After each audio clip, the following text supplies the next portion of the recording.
वन्य प्राणी की सुरक्षा के लिए वनग्राम में बसे 1400 परिवार का जीवन बिना बिजली अंधकारमय हो गया है।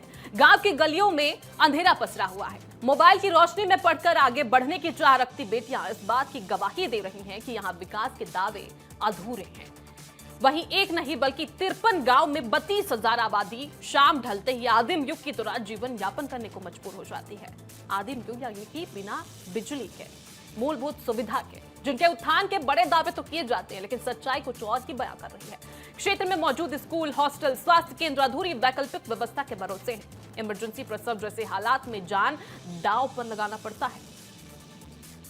और इसी का जायजा लिया है हमारे संवाददाता पुरुषोत्तम पात्र ने। जरूर देखिए इस रिपोर्ट को। सिर्फ 2 घंटे के लिए रहती है सोलर युक्त बिजली, इसलिए परिवार को उस समय सीमा पे सारा काम करना पड़ता है। खाना बनाने से लेकर खाने की तैयारी, बच्चे इधर खा भी रहे होंगे, अभी जस्ट खाना तय हुआ है।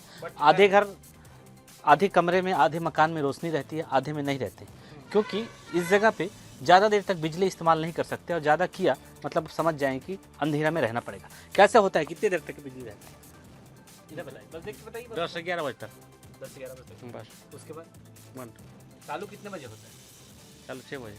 6 बजे चालू होता है, तो 3 से 4 घंटा रहता है बस।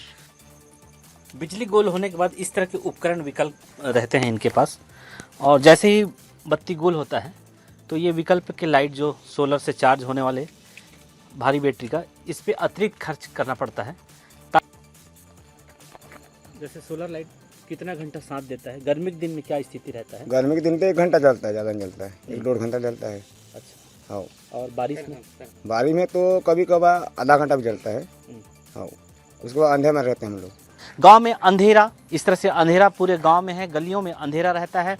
लोग विकल्प की तलाश करते हैं, अलग अलग विकल्प के सहारे ग्रामीण रोशन करते हैं और किसी तरह से समस्याओं के साथ जूझते रहते हैं। और ये जूझना जब से गांव बसा है, आज़ादी के बाद से बसे इन गांव में इसी तरह से लोग अंधेरे से ही जूझते नजर आते हैं।